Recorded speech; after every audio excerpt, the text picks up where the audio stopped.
As I walked down the road that would lead to home, I heard a real commotion coming from a cul-de-sac to my left, with voices raised and agitated, some shouts, and looking up I saw thick black smoke curling into the sky.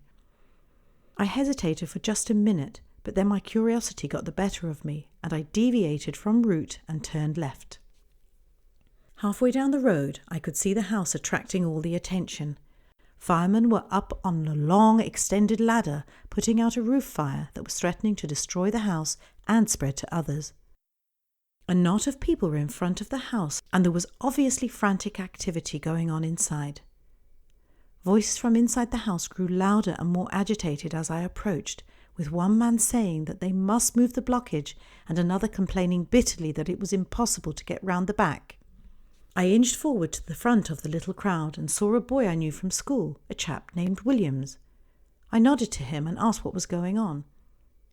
He said he and a couple of friends had been first on the scene before the police arrived and had gone in through the blown-up front door and seen what was happening.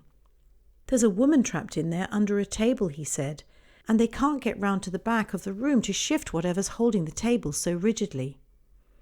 I edged forward a little more, along with Williams and one or two others, but a policeman halted us and told us to get back.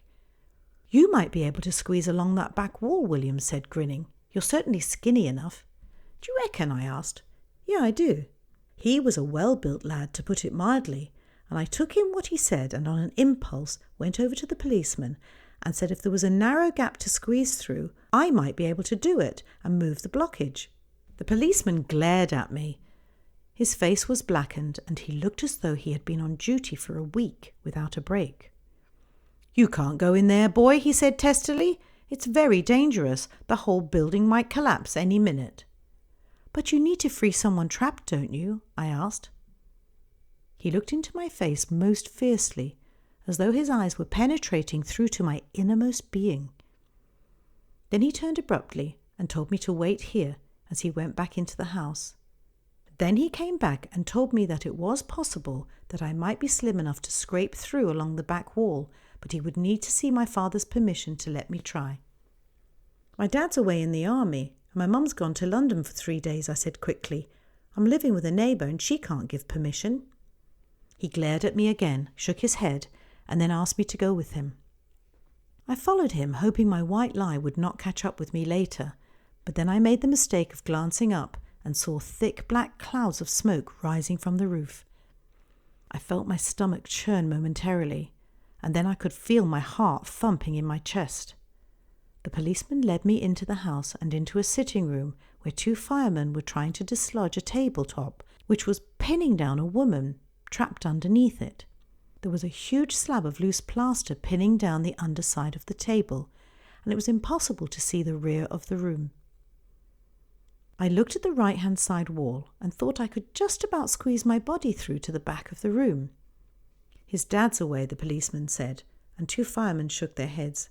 "We've got to try something," one said. "My colleague fetching cutting equipment might take 30 minutes, and even then—" He left his sentence suspended. "Do you think you can squeeze through there?" the policeman asked. "Oh, yes," I said cheerily, my fear and apprehension replaced almost instantly by the rush of adrenaline and excitement of being able to help somebody in distress. I would need to find what was blocking the table quickly and try and move it, I was told. But if I couldn't, to come back quickly and leave the house, it could collapse at any moment. I pressed myself against the back wall and edged slowly but successfully through to the rear of the little room. I immediately saw, in front of the plaster sheet, a whole iron bed had crashed through the ceiling and locked the table securely. I looked up and saw a gaping great hole in the ceiling, and bits of plaster and wood were falling still. "I can see the problem," I shouted. "Can you shift it?" came the reply. "I'll have a damn good go," I yelled. I don't know how on earth I shifted that heavy bed. I wrenched off all the tangled, plaster-matted bedclothes swiftly, and then pulled and tugged furiously at the mattress underneath, finally dislodging it and throwing it on the floor behind me. The bed frame seemed impossible to move, but I pulled and pushed and finally managed to pull it up and, using every ounce of my strength, tipped it backwards onto the floor behind.